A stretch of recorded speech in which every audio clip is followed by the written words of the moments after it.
Hello, everyone. Welcome inside the studio for another edition of Youth Baseball Midwest. Today, got a guest for us here, Eric Eisen. Eric, glad you joined us, man. Thank you very much for having me. You are currently coaching with the Warriors Baseball Club, correct? That's correct. So we're going to talk a little bit. Eric's been around the baseball area for quite a while.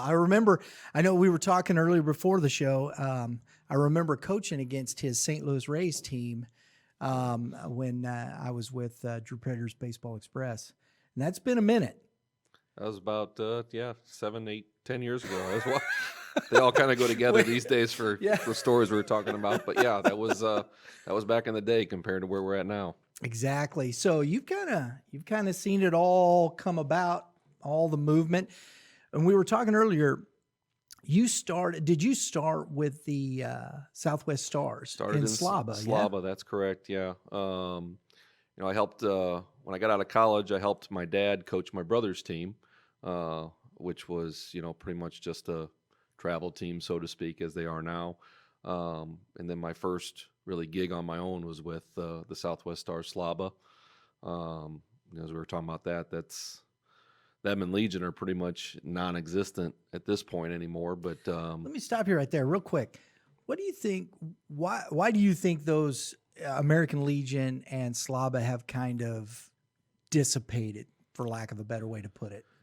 Well, I think travel ball has just taken over the country, really. We talked a little bit about before the show PBR and Perfect Game, right. And I think that if you're looking at any kind of recruiting experience to be able to have a player play at the college level, I don't think a whole lot of colleges are going to travel around to watch a Slava or a Legion game, and those teams really didn't travel back in the day, and I don't know that they travel all that much now. It's pretty much play your local league, maybe play a Slava or a Legion tournament. I know you've got the Legion does the playoffs and everything, but I just don't think college coaches have any kind of attraction to that right now, in my opinion. And from what I understood, back coming out of high school, I played Legion ball, and I know there was nobody around, but I'd heard, and this is growing up, if you got into, I guess, the regional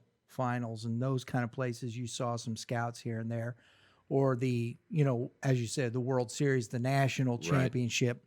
You would see some scouts in those areas. But today, I know they still play the American Legion World Series, but is it what it used to be? If you're going back, like I said, 8, 10 years ago, I can remember going up to Ballwin Ballpark and watching Ballwin play Manchester Legion, and the stands would be packed.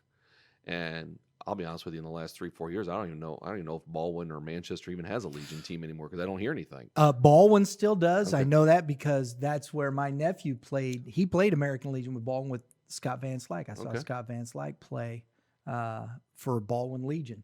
And the stadium was packed. Yeah, you go up there. I remember, parents would have to stay on the outside if you wanted to drink beer, and if you wanted to go sit down in the stands. You'd have kids up there. The great thing about Ballwin is you'd have 4 other fields going, so kids would finish their game, they'd go up and get a snack, and then they'd want to watch the Legion game on Field 1. And I think even a little bit at Ellisville that happened with some of the Redbirds and Slava. Mm-hmm. But yeah,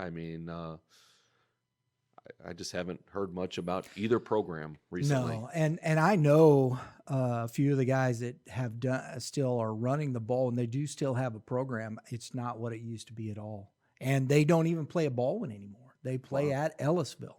Ballwin Legion plays. Ballwin Legion plays at Ellisville, and that's a nice old ballpark there. Ballwin, they've done some work on it and whatnot. It's a nice ballpark. So. I just wanted to get your take on that real quick, but yeah, like I said, that was where I started, and John Vanager gave me the opportunity to come in there, and that was really the first time I was on my own in regards to it was my team, and I wasn't relying on being the assistant coach or anything like that. It was me in control, and I had the great fortune of watching my dad and how he ran things with coaching me and coaching my brother's team, and He played at Parkway Central and went out to UNLV, played at UNLV. So I learned a lot from him, and then I was just a baseball junkie. I mean, I would watch college baseball, I would watch pro baseball, and I would. I mean, I would watch the game obviously for what the result was, but I would watch as the game went on how each manager managed the game. That was what was enticing for me, and I've taken that in the last, I've been coaching baseball now over 15 years, and I feel that every experience that I've had in the game has taught me something. So from starting with Slava to, like you mentioned, then I kind of started my own little club, the St. Louis Rays, where we had a couple teams, and I coached an older team and a younger team at the same time. Then going on to the Missouri Gators with Chris Craddock. Our Rays team had some good players, and it was one of those deals where Chris reached out to me and said, "Hey, would you want to bring your guys over? And we'd like to have you get involved in our program." Sure. So I enjoyed that opportunity, and then I moved over to the Extreme for a year, where kind of another similar deal where we took good players and merged with another group of good players, and was there for a year, and then came over to the Warriors, and finally, I've been there the last 2 years. So I guess the moral of the story is that I've always had some good players on my teams, and we've found a way to merge with other good players to try and make the best team that we could. And I mean, because in the end, if you've got that good team and you're going to play the true travel ball scenario, you've got to have a deep roster. Yeah, and you then putting those kids in position to get seen.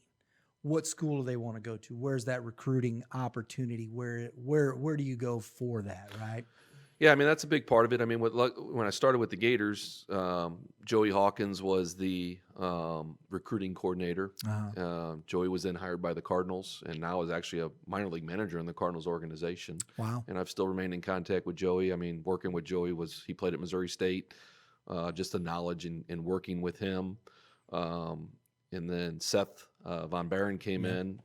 Seth's a good guy. When Joey left, and had a good relationship with Seth. And I have nothing negative to say about my experience with the Gators. It was great. They do a great job, and I think I told you before the show that my Warriors team, we still train at the Sports Barn. Right. Got a great relationship with Chris still. So. I learned a long time ago, you don't burn bridges. You try and make as many friends in this business as you can, because you never know when you're going to need help from somebody else, need a favor, make a phone call. You just never want to burn any bridges. And I think, to your point, Eric, that's just a great understanding of life itself, work. If you're doing business in a community, what's the sense in burning a bridge? Why do you want to make enemies? I mean, I just don't understand that thought process, right? Because as you said, you don't know, you may need some help at some point. And if you have a good relationship with somebody, and the baseball community is small, it really is small. There's, what do you need? And most of the time, people will help you. Yeah, I mean, that relationship goes to the players too. I mean, you're going to have players that come and go. Right. And if you can leave, a player and a family on good terms, maybe they decide to go somewhere else, or we decide to make a change. If you're 13, 14 and you make a change, once these kids grow, get bigger, stronger, in 3 years, that kid may come back to you. You never know. So, But if you ended that relationship with that family and that player on a bad note, I guarantee you they're not picking up the phone and calling you. Right. And if you try and contact them, they're going to say, well, you cut my kid 3 years ago and you were not very nice about how you did it. Right. So, I mean, for me, it's all about relationships, communication.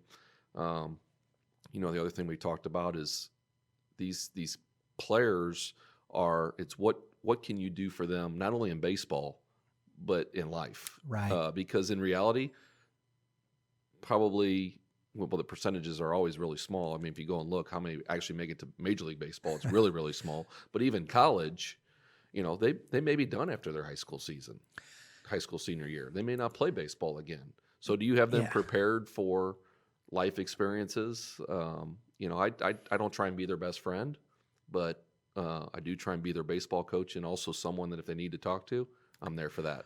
Developing relationships and developing them developing those relationships in a correct manner, respect, and those types of things. I think that's important at that level because as you said, you go into the workforce, you're going to have somebody who is a manager managing you as a person.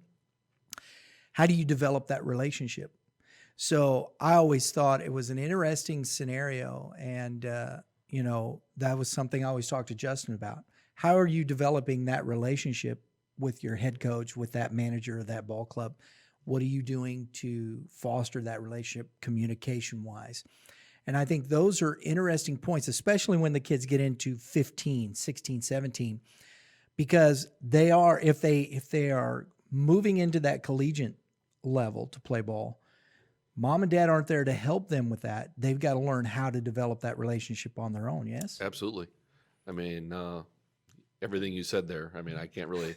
You're right on with everything you said. So again, it's helping these kids out every way that you can, on the field, off the field, academically. I mean, if a kid can't make practice in the middle of the week because, he's got a study for a test or something, that's far Right. more important than any baseball game or any baseball practice.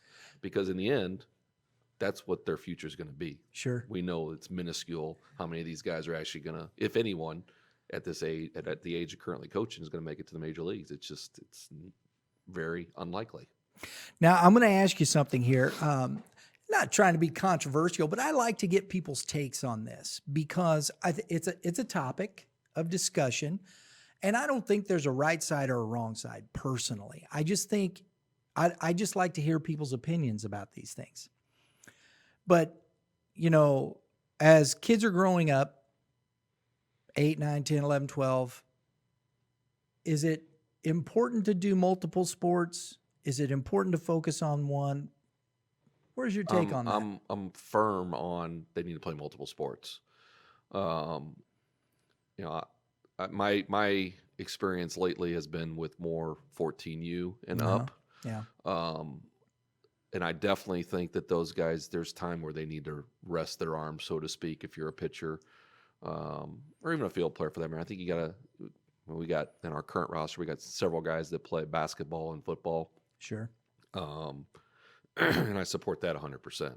At the younger ages, I would even support it even stronger than that. I mean, I think a kid should play soccer. He should play basketball, football, whatever he wants to play besides baseball. I think there's a season for baseball, and I think there's a season for those other sports. I think the coach should have a tolerance policy in regards to if you're trying to do something in the winter, that's basketball season or wrestling season or whatever it is, you got to understand that kid may not be at a practice because he is committed to another sport as well. To expect these kids to commit 95% of their time to, let's just say if it's baseball, I don't think that's fair. Right. And I think there's a time where that will eventually come out because I believe it's Norfleet from Francis Howard played for you, didn't he? Uh-huh. Still talk to him today. And I remember we were in Springfield. You were playing down at Hammond's. We were down there watching your team play against that all-star team, and that's where I met him. Big boy. Yeah. And then KSDK just did that spot. He's playing 2 sports in high school. He's playing football and baseball, and they're looking at him at the collegiate level playing those 2 sports. That's a tough thing.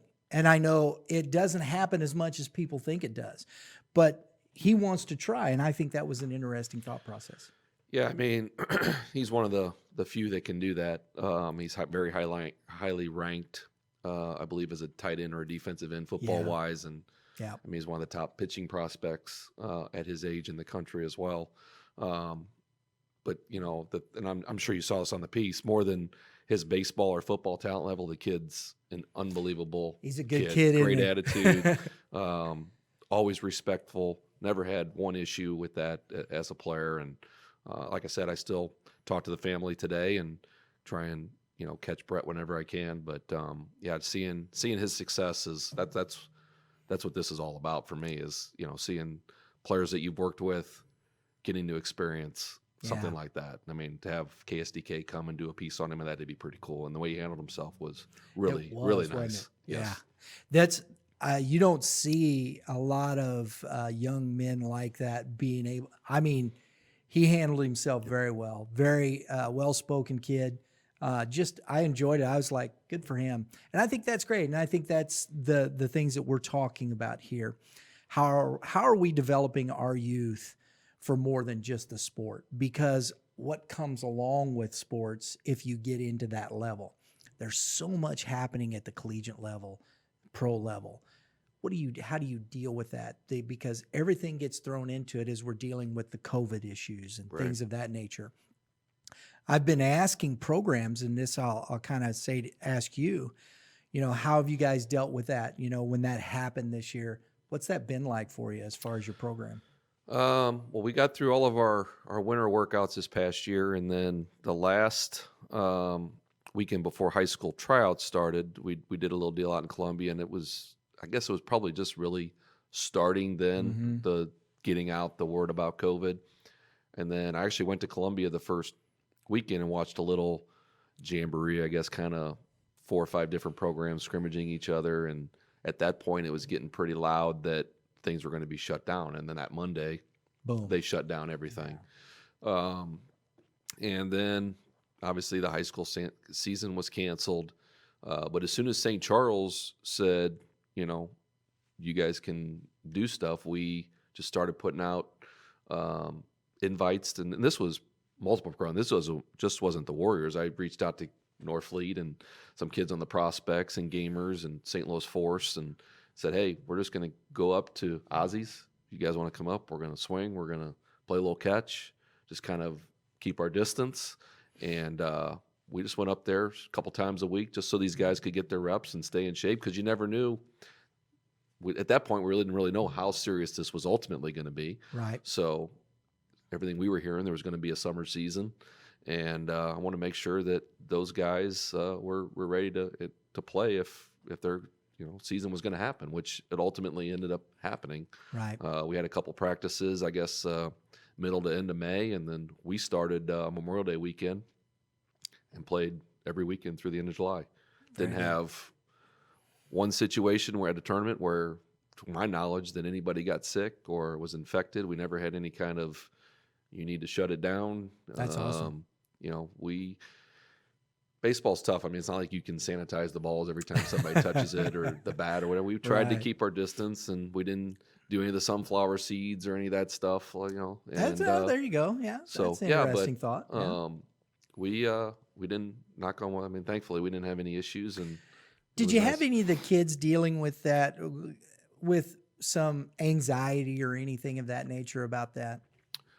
I think it was more at the start when we kind of did the optional practices. Mm-hmm. And that was more because I think people just really weren't.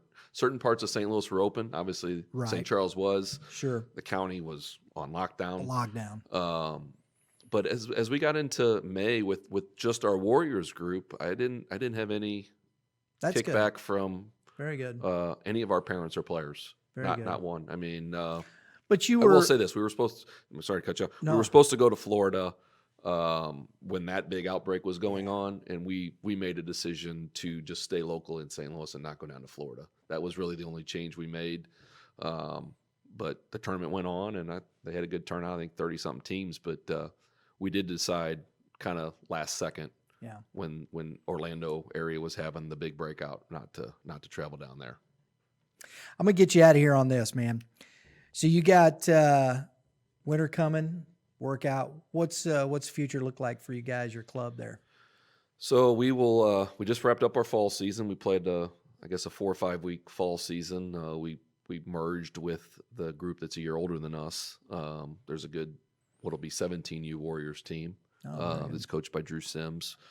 They got a good group, but so we'll take the next 6 weeks off or so now, and we'll pick up the middle of December.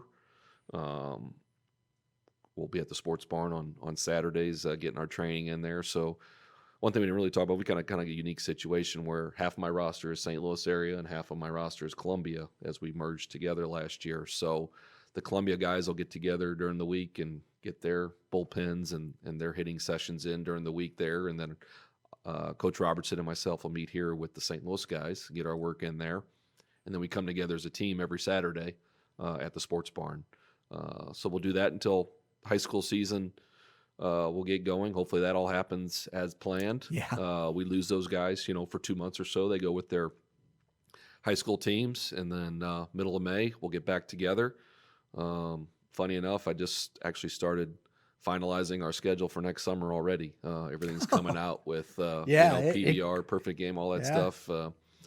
So we're pretty close to having that ready to go, and I'll send that out to the parents here in the next couple weeks. Probably start booking hotels, and December 12th will be here before we know it, and then you get through your 10 weeks of winter, 12 weeks, whatever it is, and then the high school season always seems to fly by, and then before you know it, you're playing your own season. Just to your, looking at the high school season, we got it's just a little teaser here. We're going to have Kenny Seifert from Misha. Okay. Assistant Executive Director on the show in November, reached out to him, said, hey, there's a lot going on. Can we get you on the show, talk about what's going to, what you're seeing? Let's take a look. And so we're looking forward to have Kenny on the show and talk a little bit about what's coming up for high school baseball. Yeah, when everything was going on, it was kind of interesting. I remember the state basketball. They waited to the last possible second. So Misha was very aggressive on trying to let the kids play. And I still think they have that stance, and that's why we want to see, and kind of see if we can get some understanding of maybe what's that gonna look like. Is there what the precautions are, and just give people a head start to some things. Yeah, everybody's got their opinion on COVID and everything that's going on with that. I take the stance that I think the kids should be able to play if the family's okay with it, and if a parent comes to me and says, I don't think it's safe, then you have that right to pull your son and not play. Absolutely. And I think that should be the approach. That's my own opinion. A lot of people may agree with that. Some may disagree with it. But I think if the kids want to play sports, they should have that opportunity. Yeah, I agree with you. Yeah. I agree. I tend to, and I know that it's Youth Baseball Midwest, but I tend to agree that's what America is. And be safe. Take care of your family. That should be it. But, we shouldn't take that away from others who choose to move in that direction. I agree with you there. Eric. Thank you very much for having me. Come back and see us, man. We will do that. We're going to have to get out to check out your club. We'll try and do that maybe in a winter workout here coming up. And hey, everybody, thanks for tuning in. I hope you enjoyed the show. Great information here. And until next time, you hitters, keep hitting them where they ain't. You pitchers, keep throwing strikes. Everybody have a great day in the Lord, and we'll see you next time.